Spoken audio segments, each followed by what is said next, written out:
Okay, Mom, go. Oh, I knew you were going to throw it over to me. Okay. So my name is Lissa Fraser Kerr. It's Melissa without the meh. I was born Lissa Biskupski, and if you had a lisp, you'd be dead trying to say it. I made it my life's work to lose that last name and pursued every Smith in the phone book. Not really. I couldn't find any really decent ones, but I decided to set my sights on Scottish men. So I've changed my whole entire name to get rid of Biskupski. My current boss calls me a recovering TV producer. I spent my life giving to that industry. The relationship was a little up and down, and it eventually broke up with me, but that's why I'm a recovering TV producer. Now, I want to introduce you to my daughter, Vanessa. She was a cute kid, nosy, but cute. Then she turned into a ne'er-do-well. Then she gave me grandchildren, so now she's an overachieving ne'er-do-well. Actually, she's more together and probably more clever than I am. And I learn something from her almost every time we talk or text, which is often. She's my school, my mentor in neuroplasticity, and my favorite daughter. Hello, Vanessa. Yay! I got through that. Although I think the only thing I would disagree with is that I think you're the clever one. I don't think I'm the clever one. Oh, no, you. No, but you. No, you. But that's good. I think it means I respect you and you kind of respect me. And that's a good thing. And that's why we're here. Yeah. We don't want to talk about being experts. We're not giving advice. No. Okay. Definitely not. I hear click, click, click. People tuning out. Well, and I think when it comes down to it, I don't think you have an ability not to give advice for any situation. You're a great advice giver. Okay. I just probably can give it. I just don't take it well. That's true. That is true. Yeah. And that's the lifelong thing. That's not something that I invented when you were born. That was before you. That's so weird. I can't believe you had an entire life before me. How rude. It was a good life. I miss it badly. No, I'm just kidding. No, I think that's part of growing up. In fact, I think it's very weird that we're talking as adults on something that neither of us actually consider ourselves. We're kind of, what would you call it? Semi-functioning adults? Yeah. I call myself a faux adult. Oh. I'm just kind of faking it till I make it, you know? It's not really, I don't know. There's all these things that come up that no one talks to you about. I mean, I told you this last week. I chipped my tooth and we were talking about dental cleanings. And I'm like, oh no, I have 2 children now. I have to be in charge of everybody's dental cleanings. Oh, yeah. That's so strange. Yeah. When you don't even look after your own teeth. Yes. And that's part of motherhood. That is on the list of motherhood in the secret club that is called motherhood. That you just don't do anything for yourself anymore. Everything is for the littles. Yeah. So tell me what that's like. Ooh, segue. I like it. So I have 2 little babies. One is 3 and one is 2 little girls. They're beautiful. They're not just littles. They're the most gorgeous walking creatures ever invented. And that's on being a grandma. I feel that way mostly. And then mostly some days I don't feel that way. I feel like they were put on this earth to test me and to try me. And I wouldn't have it any other way, to be completely honest. I think... Please. I know. I don't want to be one of those moms that's like, what a blessing, each breath they take. But truly and honestly, I didn't have direction in life. And then... I wasn't career focused. I was just kind of lollygagging through the years. And then had babies. The ne'er-do-well label I gave you. Yeah, understandable, fair, earned it. But I don't know. I find that now in this stage of momhood, I'm really enjoying it. I really have thrown myself into that identity, but I don't want to stay here. I don't want to be one of those moms of like a 10-year-old who's like, they are my world. I'd like to find me again at some point. But right now I feel like they have to be my world because of the age that they're in. Oh my God, you're so selfish. I know. It's the worst. No, I think that's natural. I think that, like I said, there's some secret mom school out there or adult school I was never admitted into, and you just sort of have to figure it out for yourself.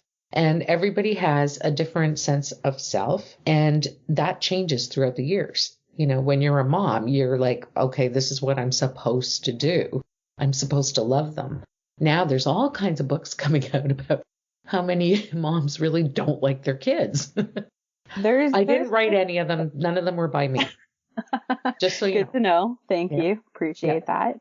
But I think it's unfair that there is a societal pressure that you have to make being a mom your entire identity. I enjoy it. I welcome it at this stage. Like I said, I don't want to stay here forever. I don't want my entire world to be about them well into their 20s and 30s. I think that's unhealthy. But I do have friends who have children who are young that they just simply aren't enjoying it, especially right now with the pandemic and all that going on and online school. I'm so grateful my children are not in school right now. I cannot tell you. The stories that I've heard from friends and family who have children that are school aged is horrifying. Okay. And well, I think it kind of that. brings the fun out of it. Because then you have to be the teacher, and you're not set up for that. You're not equipped for that unless you're an actual teacher. Okay, so let's talk about that. I was going to say, let's walk that back, but we're not. You're more connected in a worldwide sense now as a mom. We had one book on raising kids, maybe two. One was Dr. Spock, and the other was Your Child Between 0 and 3 months, and then Your Child Between, or whatever. And they're still good books. Isn't he from Star Trek? No. No, it was another Dr. Spock. Okay. And in fact, you raised us as aliens. That's good to know. Yes. And you have to be able to separate your fingers and do the Vulcan sign. No, your own grandmother had a Dr. Spock book when she was raising us. So it was sort of like the definitive encyclopedia of information, when to panic, when not to. Now you're raising children with the World Wide Web. You're getting advice anywhere you want it by just clicking. And you're more connected in mom groups and just corresponding with people on a regular basis. So are people actually saying that you should be dedicated to being a mom all the time? Like, is that the groups that you're listening to, or is that what you generally sense from that? That's really interesting. I think it's more of a self-pressure than an outside influence. I think it's me holding that identity and saying, this is what I want for myself for right now. Because in the mom groups, you have such a variety of different moms. You've got like the crunchy moms, the helicopter moms, the unicorn moms. Yeah, the ones that are really, really into fitness and they feed their children really healthy foods and they do yoga with their babies on their backs. And the moms that I wish I could be, but I'm just simply not. I don't trust myself enough to put a baby on my back and do yoga. I can barely do it by myself. So not a great idea. Right. But I think you find the moms that you're looking for that are most like you. And then you also have the moms who were friends beforehand that you never expected them to be the type of mom that they are. I've had friends that I fully expected them to be, I don't even know how to explain it, just really laid back and really as the wind goes kind of parent. And then they've turned around and they're taking out specific dyes out of their diet and, they only have wooden toys and they don't allow plastics. And it's quite surprising at times to then be like, oh, wait, I thought I was going to be that mom, but I'm the mom that's kind of like, oh, you bonked your head. All right. If there's a lump, we'll look at it. And if not, you stopped crying. So you're fine. And then there's also that. Wait, that's my grandchildren. I mean, if they're hurting, I need to give them kisses. Now, this is give them kisses. Hard because we're hundreds of miles apart, and there's a pandemic, but you should be doing virtual hugs and kisses for me every time they get it. I quite often I say, this is not from me. This is from me specifically. I don't care about your well-being. No, I'm just kidding. I am kidding. The internet can't put things like that out there. Right. But okay, so we got to explain Mimi. Okay. Yes, let's do that. Okay, just as a sidebar here. So Mimi came from Mimaji. Mimaji is a mashup between Mima. Mima, which is from Sheldon and the people of the South in the United States. We're Canadians. We're not Americans, but we Sheldon like being the on Big sound of Bang Theory. Mima. Sorry? I said Sheldon being on Big Bang Theory. Right. He's a fictional character. And the other one was from Mike Myers and, Dr. Evil? No. Dr. Oh, yeah.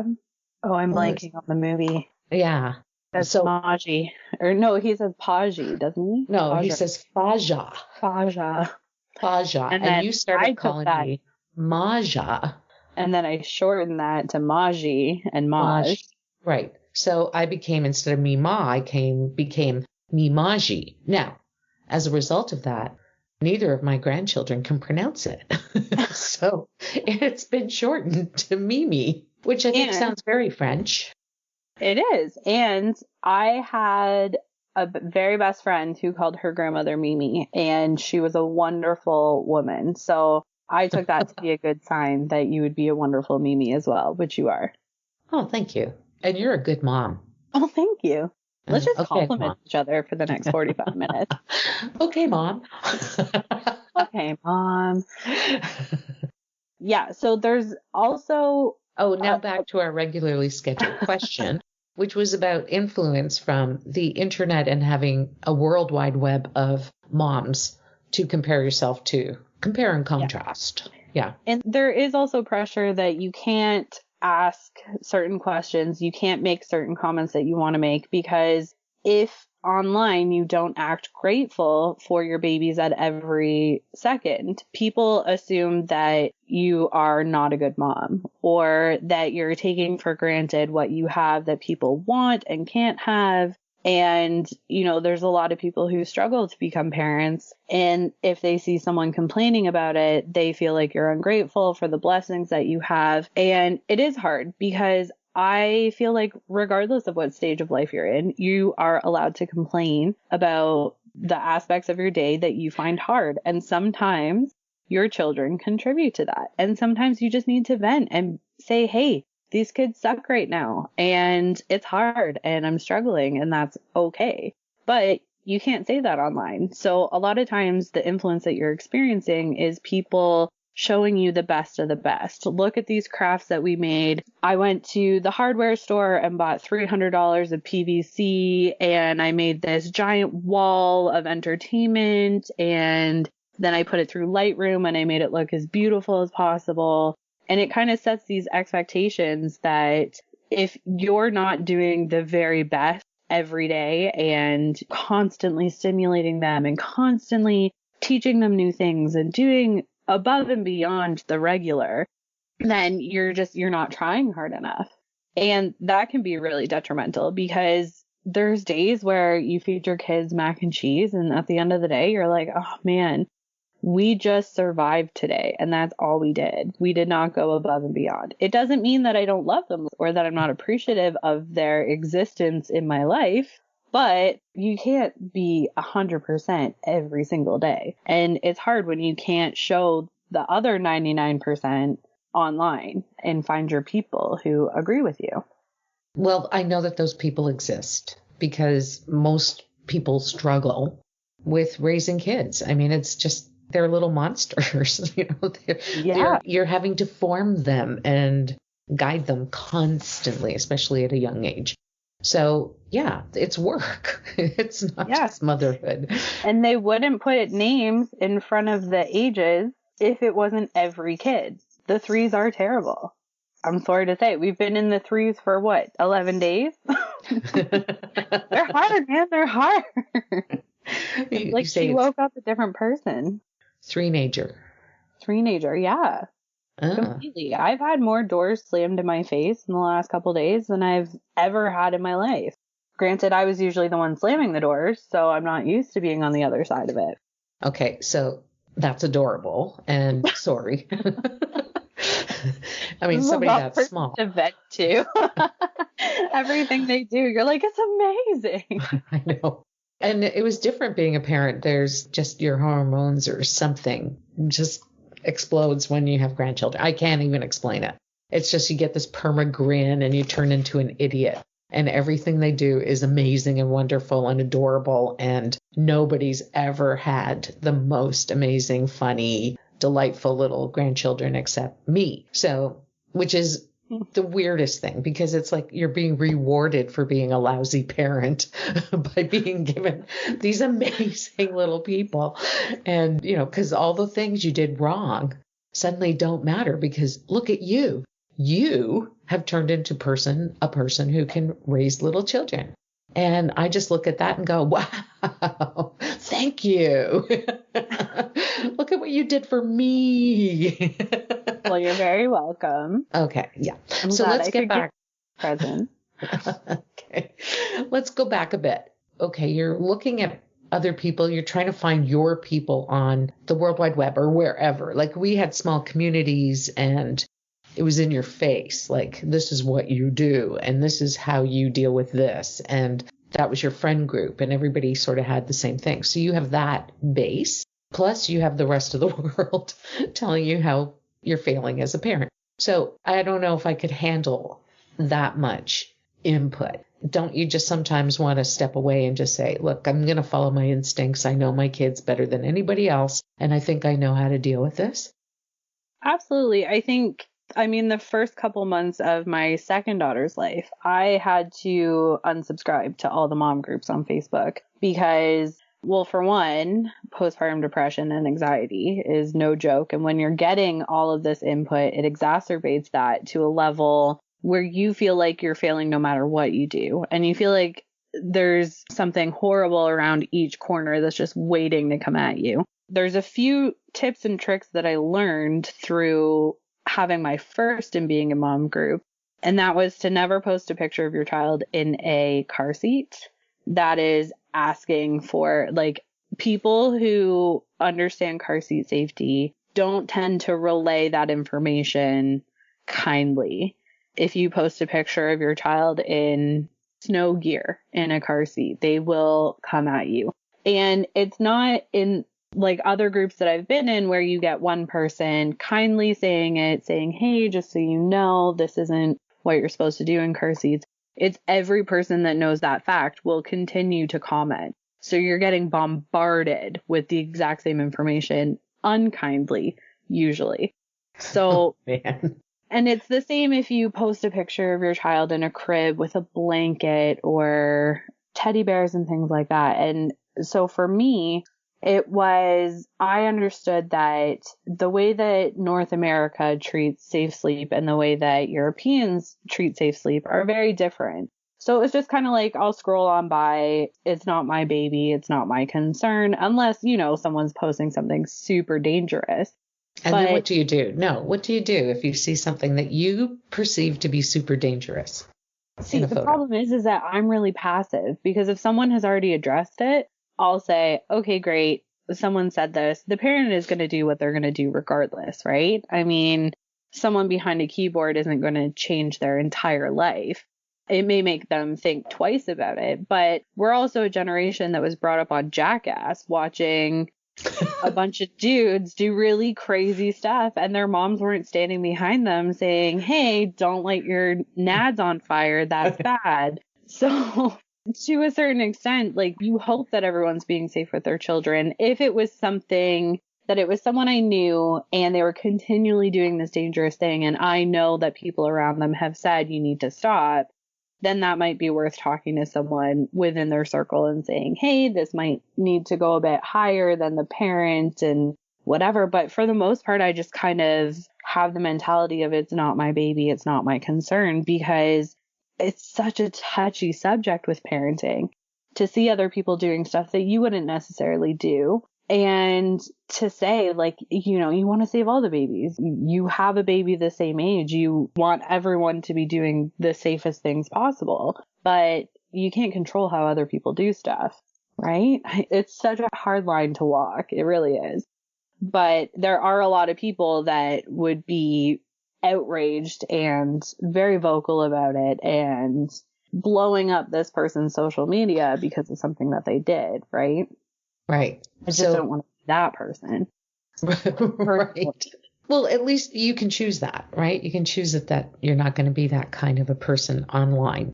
But also, the people who are posting pictures of all these activities and these wonderful things that they're doing, for every one person who's posting something that, look at me, there's a million people going, don't look at me. I didn't do that. They're not posting because they don't have anything to show. And they want to probably be like you, where it's just, let me just do my momming and I'll do it the best way I know how. And don't interfere and don't make me look bad and don't make me feel inadequate. But that is also self-imposed. We have an inner voice that sometimes tells us, you're not doing a good enough job.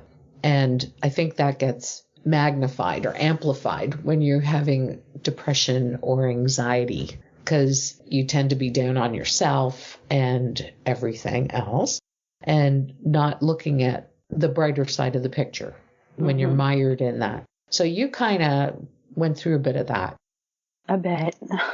Well, and that's the other thing I was going to say is that when you're suffering from that, you're so much in your head that you can't handle more of what's going on outside and online. And that's a lot of what led me to unsubscribe from these mom groups when my second came, is I was like, I can't handle anymore. I can't look at this. I think all the babies are cute, and I like the community of, we went through this together. We were all pregnant at the same time. I had gestational diabetes twice, so I could kind of help the women in my second mom group that were going through it for the first time.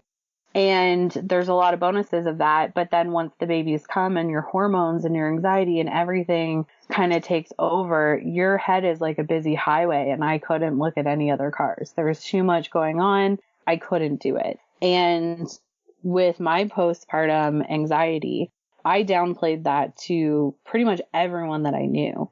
And it was really bad for my first. For my second, it was bad, but not as bad. So I convinced myself it was manageable. And in reality, it just wasn't. It took over everything, especially with my first. It was horrible. And I was living in my head and not expressing that to anybody. So any little bump of anything would just set me off in a ball of anxiety. I remember there was a woman in one of the moms group who we're actually still friends on Facebook to this day. Our daughters are, I think, a week apart. And at 3 weeks old, her baby had, I can't remember the exact thing, but it's essentially the poisoning you get from honey. But no one had given the baby honey. I don't know the details about it, but she was hospitalized. It was totally scary. And she had asked for prayers on the mom group. And a couple weeks later, I posted something and I was like, does anyone know where this woman is? I haven't had any updates. And she was like, oh, add me on Facebook. I had everything on here. And worrying for her baby took over for like 4 days. I couldn't think of anything else because it was that if something happens to that baby, what's going to stop something from happening to mine? And it's illogical. It doesn't make sense. It's hormones and anxiety. And I'm very excited for her little girl now. She's so adorable. And it's funny that we like each other's things. And I think after that, we've never really communicated. But I still love seeing pictures of her little girl because she's so cute. Well, it gave you focus at a time when you were overwhelmed. But why did you feel like you had to hide it? Like, people talk about anxiety and depression and hormonal changes, postpartum in particular, very openly right now. Why would you think that you couldn't talk about it? My biggest fear was that I didn't want to be seen as a bad mom, that I couldn't handle everything. There's a lot of outside factors going on at the time that I couldn't control. And I thought that if I told anyone how bad it really was, that they would either medicate me, and I didn't want that because I was scared from past experiences of being on medication that if they couldn't figure out the dosages right, I would be a zombie and I would lose that time with her.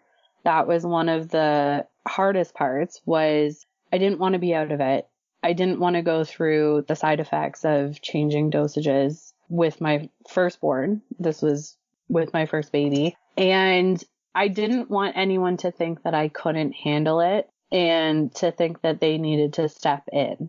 Like that was one of my biggest fears, is that I would lose her. And that was the anxiety as a whole, was over SIDS, which is sudden infant death syndrome. There's no explanation for it. I would research the absolute crap. Still to this day, I could tell you so many facts that I don't need to know anymore, but I did at the time.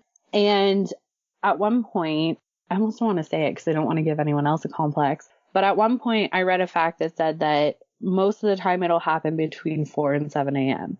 So between 2 and 4 months is when it's at the highest risk.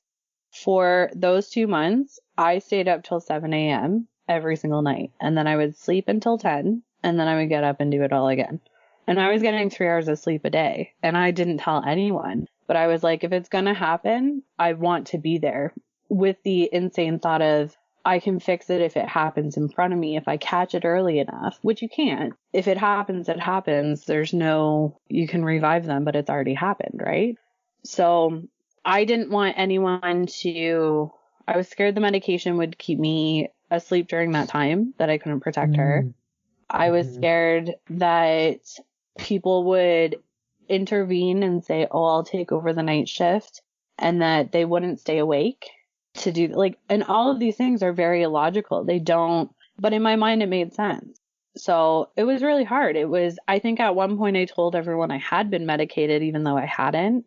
When she turned 1 year and the risk of SIDS was gone, that, I think that was the first real sleep I had had since she was born, was that I felt like my whole body just relaxed. And all of this anxiety is not normal. That's not something that every parent goes through. And in my head, I kept thinking, I remember calling my sister and saying, how did you sleep? How did you not think of SIDS at every waking moment? How did you, like, this threat is lurking around every corner. I could enjoy a day with her and she could be gone by the night. This is insane to me that this is even a thing. And she said to me, she was like, I don't know, just don't think about it. And I remember in my head, I was like, that's impossible.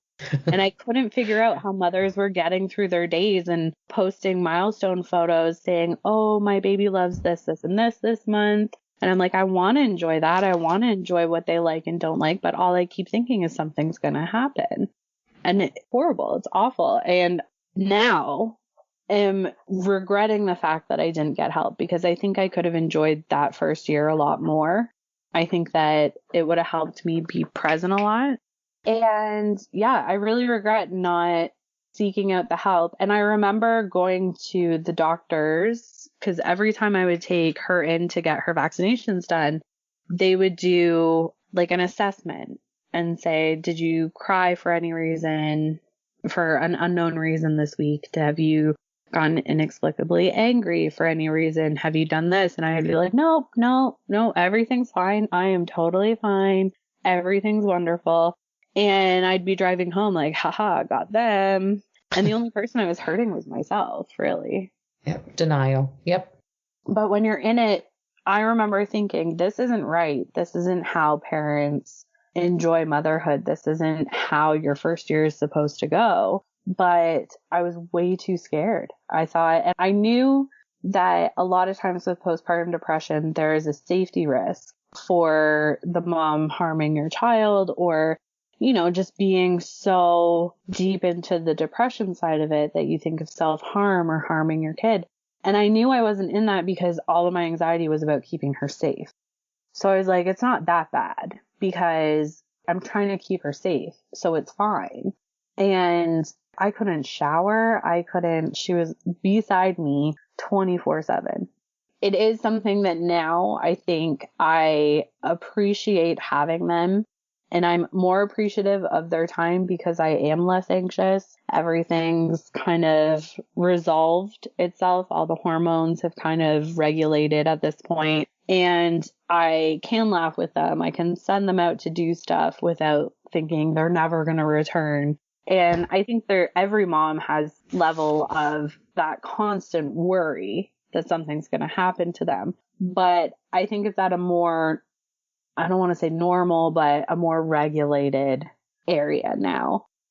Well, it's like it settled down. Did you end up taking medication to get there, or? Was it just a matter of your hormones saying, okay, I can't take it anymore? I I'm going to think be that normal now. I think that's kind of what happened. Was it was just with time everything settled, and when I had my second it wasn't nearly as bad, and they've both passed that stage of that being a threat. So I think that my body was in fight or flight for so long that it was like, okay, you need to relax. I was super jumpy. I felt like my nerves were on fire at all times because of the anxiety. And it just, at some point, it just over time, it just kind of went away. So I don't know. I wish there was this big magical fix that I could say, oh, this happened and just hold on until you get to this point, because everything, but it's like with high school kids going through a hard time and you say it gets better, just give it some time, it gets better. And for a PSA for anyone who might be experiencing this, I fully now, because I regret not saying something, I so encourage you to say something to your doctor. And if you have to be on meds, to talk to your doctor about it, because we see a different doctor now, and she is very much for the patient. And we As had a whole opposed to not being for the patient? I don't understand. Well, she's a nurse practitioner, so she's a lot more about the feelings side of things and not so much the medical side, right? Like she sees everything as you're a whole person with more complexities than just here's a medication that will fix it. And we had a conversation about my experience with my first when I was pregnant with my second. And she said, you know, with the medication, it's not the same as going through medication when you're having depression without having children. It's a different situation. It's a different method of dosages and things like that. So she was like, if it comes down to it for your second, please be honest. And I was like, okay, for sure. And then I had my second, and then when she was 5 months old, the pandemic hit. And after that, every time they would be like, let's do your assessment. And I'd be like, I think this is pandemic based. It's not the same feeling that I had when I had postpartum anxiety. This feels different. I think this is just what everyone is experiencing instead of just me experiencing it this time. Mm-hmm. But I mean, we're not out of the pandemic. No, we're not. How are you feeling now? I'm frustrated with the pandemic at this point. So I haven't left my house in over a month at this point because my car is broken. There's nowhere to go anyway. So I've just Christmas Eve was the last time that I left my house, and I am missing HomeSense crazy. I'm missing just getting a coffee and wandering around and seeing people without having to talk to them. I think I just miss the presence of others. That's where I'm at. But I'm like, I'm tired of it. I'm tired of worrying. I'm tired of hearing about people doing things that I don't agree with. I'm tired of seeing pictures of people online having parties and not doing their parts. I've tried to stay out of the hot seat for things like that and just kind of keep all the opinions to myself, because I know that there are a lot of opinions and it's very divided with everything that's going on. And I've tried to lay low with that. Are you talking about masks or what? Yeah, with masks and parties and traveling. Like there's a lot of YouTubers right now that are traveling and justifying it. And oh, it's making me so mad. But it's not my business. But it makes me so mad. And where are you at? Let's talk about you, because we've been talking about this for a long time. I'm so depressed now, I can't even talk. No, I know that you were going through a lot and you were in a lot of denial, but you were also, I mean, when you were pregnant with the first one, hundreds of miles away and isolated and not even near a town with a hospital. So I can't even imagine how one would cope with that. When I had her, it was in the midst of winter in northern Ontario, an hour and a half away from a grocery store. And we had to buy formula.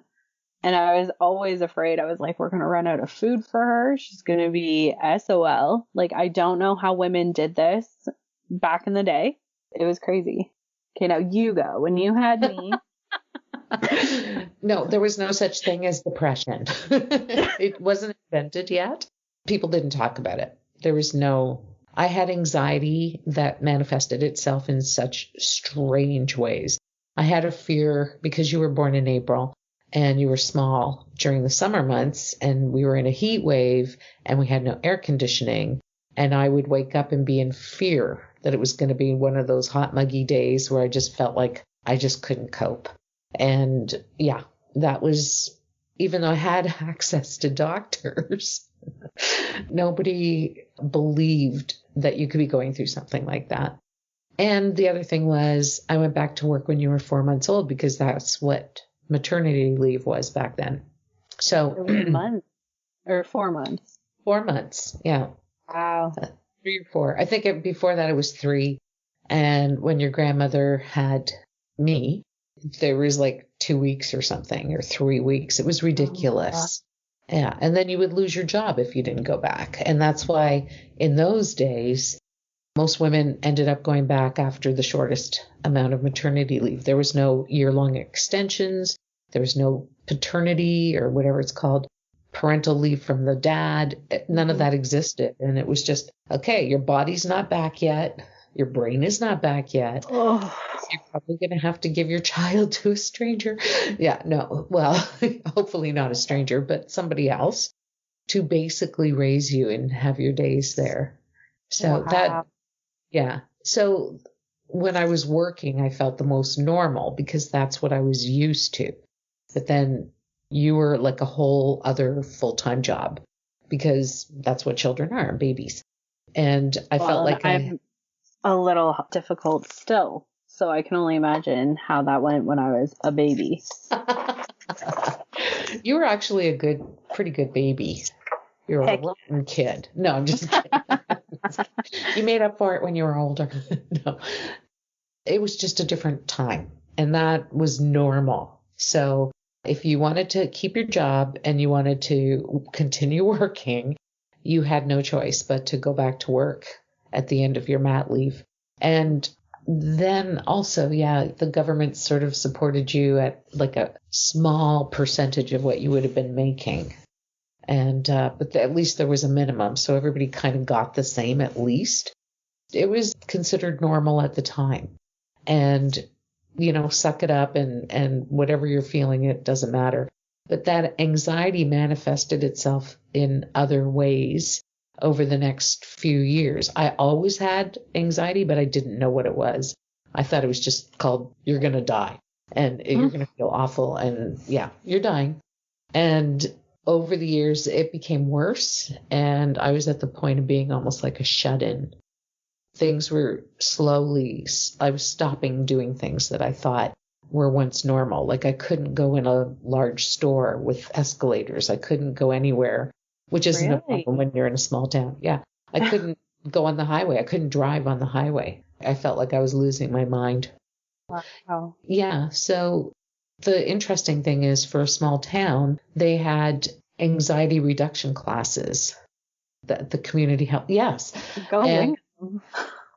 I thought, well, that's kind of different because depression sometimes can't be resolved unless you have medication. Anxiety can be your behavior can make it worse. And sometimes if it gets to a really point of panic attacks constantly, yes, you would be medicated. But this was sort of the first step. They didn't give a lot of medication in those days. They hadn't invented depression yet. So anxiety was sort of just this little sidebar.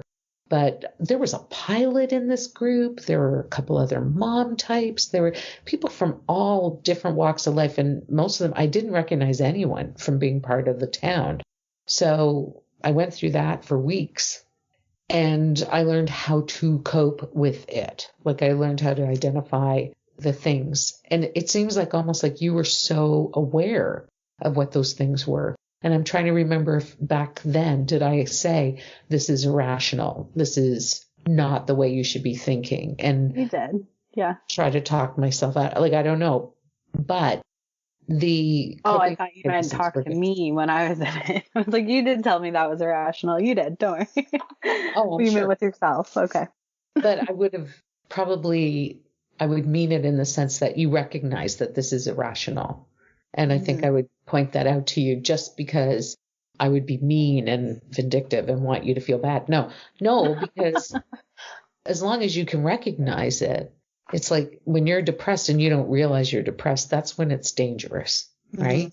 And with anxiety, it can get out of hand. It can escalate so fast because it's your brain telling you that Yeah. this isn't good, and it just makes it worse. And you get to the point where you're ready to fall over, die, and or faint, or you feel like you're having a heart attack. Like there's nothing worse than a panic attack. Well, I'm sure there's lots of things worse, but it's awful. In that And moment, it feels like there's nothing worse.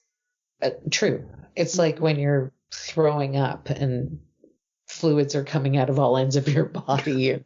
You just can't control it and you feel like you want to die. That's what it feels like Yeah. without the fluids. Well, Hopefully. maybe there's some sweating, but I mean, I don't think, yeah, anyway. But no, we didn't talk about it. People would look at you like you're an idiot. Get over it. That's one thing I am really grateful for about the time that we're in is that it is recognized and it is being normalized and it is being talked about because it's like you said, there's nothing worse than feeling like you're going to die and having an anxiety attack and not being able to breathe, not being able to, and it comes across so differently for so many different people. I mean, when I was in that phase, I never had actual panic attacks, but I would be falling asleep and like beating myself up and being like, no, you have to stay awake. It's only 5 a.m. We got 2 hours left. Like it manifests in so many different ways. I'm just really glad that there is the help for it now Mm-hmm. and that there is open conversation and that people are imploring mothers to say, hey, I'm struggling. I'm having a hard time Mm-hmm. because it is so prevalent. There's so many people who have suffered through it in such different ways. Well, and that now it's considered not normal-ish. Not everybody goes through it. So, but at least you were saying, like, your nurse practitioner is like, first questions, how is the mom doing? Tell me about a time when you cried, when there was no reason to or something. Like she's getting you to open up and talk about the stuff that might not seem relevant to you or you might be trying to hide Yeah. and making sure that your well-being. It's a holistic viewpoint, right? It's a holistic way, which is surprising because my doctor, when you were born, Dr. Wong, he also took a holistic approach, but physical first, not really mental. So, yeah, interesting that, 30 years apart or 28 years apart, the science and the tolerance and the education and understanding has grown so much. That's a pretty good thing. Hmm. I enjoy it. Did you just say you're going to try to kill me? No. No, That's what I took that when to be. you slide your finger across your neck, it means cut. Listen, lady, I've never been in TV. That to me is a threat. Someone looks at me and slides their finger across their Well, neck. I'd be like, oh, trust I'm me. going down. When there's so many egos, if somebody were to do that too, yes, of course, be like, you want to kill me? It's all about you. No, it's about ending the conversation. I don't want to talk about this anymore. No, I think it's very important to talk about stuff like that. I think that, especially for women to know that stuff that never happens to you and feels abnormal may hurt you, and you should be aware of it, and that there is help out there, especially when it comes to our mental health. Yeah. And like I said, it gets better. It does. Really does. Well, yeah, now you've got 2 kids and all you have to do is take Tylenol on a regular basis for headaches. But they're so cute when they do that loud stuff. Anyway. They're quite loud. They're very loud. I don't know how this happened, but when my nephews were little, I thought it was really funny to buy all the loud toys. And my Hmm. sister is enjoying her revenge. A little too much. Yep. No, that's sort of like the handing down of things. That's usually a grandmother or grandfather's job, is to, it's like wind them up, give them back, Yeah. buy the loud toys, don't live with them, just pass it on. Give them all of the sugar and then say, here you go, bye. Yeah. Well, it's interesting. A neighbor of mine that just became a grandmother. I mean, it's not like, okay, her daughter went through this labor and gave birth to this son, and now the grandmother is there. No, it's all about the grandmother now. Like, look at the gift you got. Look at how cute this child is. Aren't we the luckiest people in the world? And I think it's club. I think we have to have a club. I think we should be celebrating.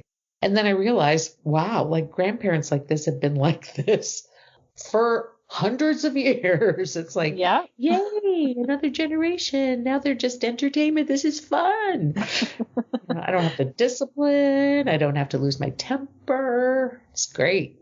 Yeah, must be nice. Well, and then I'm when not they're little, rushing to my turn, but I'm excited for it when it happens. Sure. You're just going to have to wait. So there. Let's do another podcast in 30 years and then. Oh, that'd be funny. When I have no teeth. And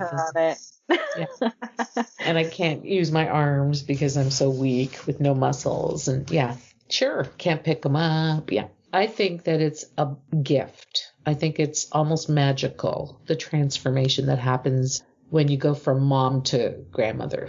Being with you when the babies were born, which I was-ish, was like amazing. It was like the most special thing. It's like you're there taking on all the worry and the stress. And I'm like, look how cute. Look how cute. Look at what she did for me. Look at this baby she's giving me. Yeah. I mean, it's hard to, what it was like when you had a baby and how awful it was. But I didn't recognize the look in my mother's eyes of how she would feel about being a grandparent. Because it's irrelevant at the time. But now, when I know of other friends who are becoming grandparents or friends that I grew up with and that they're grandparents, and I think, oh my gosh, look at us. Like, this is so great. How amazing is this? But is there a part of you that thinks, man, this is weird. I can't believe we're old? Oh, like that's a whole other podcast, of course. Okay. Because I'm like, I have that feeling. All the kids I used to babysit are now having children. Oh, yeah. And every time I see a new announcement on Facebook, I'm panicking inside. And I'm like, oh, man, I'm so old. And then I'm like, great, I have 2 kids. I'm a parent. Like, I am old. No. That's an age thing. I don't agree. I mean, I'm old, but people don't recognize me as being old. They recognize me as being immature. So that to me is okay. That's a badge of honor. Well, I don't think we need to identify ourselves through our age. I mean, I look older, but I'm also a goofball and I'm immature. So, I mean, I failed adulting, I guess. I don't know. And that's why I must reiterate that it's such a gift to have grandchildren, even after all the messing up. It's such a great thing. Well, I'm happy that I could give that to you. Yeah, thanks. You're welcome. What is your intention with this podcast? What do you hope to achieve over the next year, or what thing? Year? I thought we were just going to do this once. I'm done. I'm done. I'm tired. I'm over it. I like our ability to communicate and just have time with just us. I like learning about you and what you know now. Thank you. I didn't like what you were learning before. No, that's not what I'm trying to say. I think that our conversations are probably very similar to other mother-daughter conversations for people who are in our age group. And if not, maybe there's something that we can share that people haven't necessarily been through. I mean, we don't have a normal family. Well, I guess abnormal is normal. And that's true. Yeah, there's a lot of areas that we can explore and talk. And again, we're not here to teach. Are you here to teach? No. Yeah. I don't know. No, absolutely not. Don't learn anything from me. Yeah. Well, and I have a problem. I talk too much. So it's nice to have a place to do it when you have no one to talk to. Well, I Absolutely mean, same. we have partners, but They don't yeah. Yeah. They'll never listen to this. No, no, it's just a male thing. They don't want to hear what we have to say. They don't care about our teachings that we're Right. not really teaching. Right. By doing this, maybe we will find our people, I our hope so. our community. And I am really excited about doing this because I have quite a few friends who have lost their mothers. And I think Did they if just they go could, missing? no. Did they run away from? Aha! They ran away from home. I knew it. See, some mothers Yes. get away with it. But I think that having these to look back on and pulling those stories, I think are really important. I love hearing about Oma's life, who is your mother. I love hearing about your life beyond you. So you're going to have to really bring it, lady. Okay, this is my legacy. So then I want it to be known that I really was funny. I was funny. Darn it. Truly and honestly, I think anyone who has ever known you in their lifetime would agree that you are funny. And not in just the strange way. I mean, No. genuinely. And Okay, good. yeah, and you're quick. You've got that Gemini quickness about you. Well, and I think I work hard at the goofiness just to take away from the seriousness of most conversations. But I think I did pretty good. I didn't make fun of you at all. Not even once. I'm very proud. Yeah, see, I can do it. We Yeah. need to sign off then.